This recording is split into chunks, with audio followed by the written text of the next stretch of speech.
तारुफ। क्या आप जानते हैं कि ज़ुल्हिज्जा के इब्तिदाई 10 दिन अल्लाह ताला को साल के तमाम दिनों से ज़्यादा महबूब हैं? ये वो अय्याम हैं जिनमें नेक अमल का सवाब कई गुना बढ़ा दिया जाता है, और यही दिन हज, कुर्बानी और अरफा जैसे अजीम आमाल से मंसूब हैं।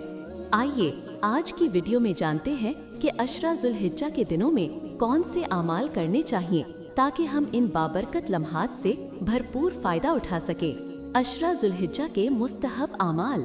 1. कसरत ज़िक्र और तहलील।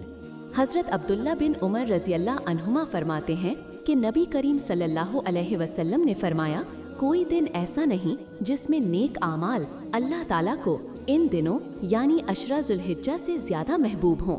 इनमें कसरत से ला इलाहा इल्लल्लाह, अल्लाहु अकबर और अल्हम्दुलिल्लाह कहा करो।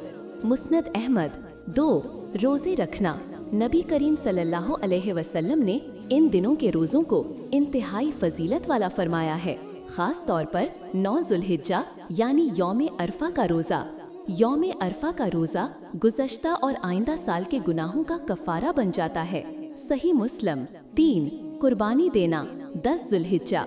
अगर इस्तिताअत हो तो कुर्बानी ज़रूर करें, क्योंकि ये हज़रत इब्राहीम अलैहिस्सलाम की अजीम सुन्नत है।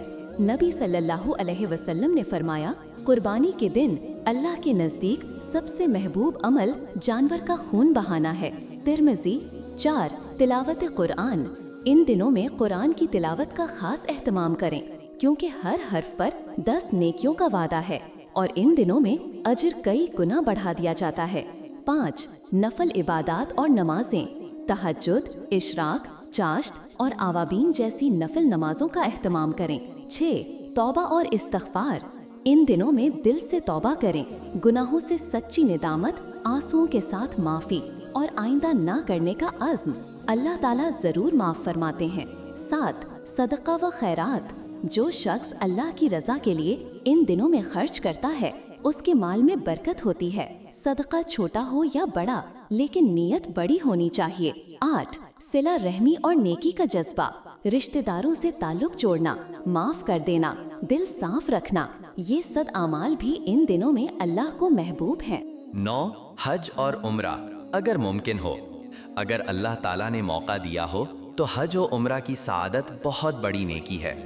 नबी सल्लल्लाहु अलैहि वसल्लम ने फरमाया, एक उम्रा दूसरे उम्रे के दरमियान गुनाहों का कफ़ारा है और हज मबरूर का बदला जन्नत है। सही बुखारी। 10. तकबीरात कहना।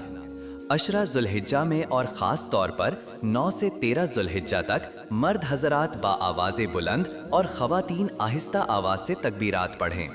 अल्लाहु अकबर, अल्लाहु अकबर, ला इलाहा इल्लल्लाह, वल्लाहु अकबर, अल्लाहु अकबर वलिल्लाहिल हम्द। खुलासा, अशरा ज़ुल्हिज्जा अल्लाह की तरफ से बख्शिश, रहमत और मग़फ़िरत का एक ख़ास मौका है। हमें चाहिए कि हम इन दिनों में नेक आमाल के ज़रिए अपनी ज़िंदगी संवारें और अल्लाह के करीब हो जाएं। अगली क़िस्त में एपिसोड 3 यौम अरफा की फ़जीलत और दुआएं हम जानेंगे कि 9 ज़ुल्हिज्जा यानी यौम अरफा की क्या फ़जीलत है, कौन सी दुआएं पढ़नी चाहिए और ये दिन हमारे लिए क्यों ख़ास है। आखिर में एक दुआ, अल्लाहुम्मा अजअलना मिन इबादिका सालिहीन व वफ़िक़ना लिल अमल सालिह फ़ी अय्यामिल अशर वजअलना मिनल मक़बूलीन, आमीन या रब्बल आलमीन। वीडियो के आखिर में अगर आपको ये मालूमाती वीडियो पसंद आई हो तो बराए मेहरबानी लाइक करें, कमेंट करें, चैनल उम्मत लेगेसी को सब्सक्राइब करें और अपने दोस्तों के साथ ज़रूर शेयर करें ताकि वो भी इन दिनों की फ़जीलत से आगाह हो सकें।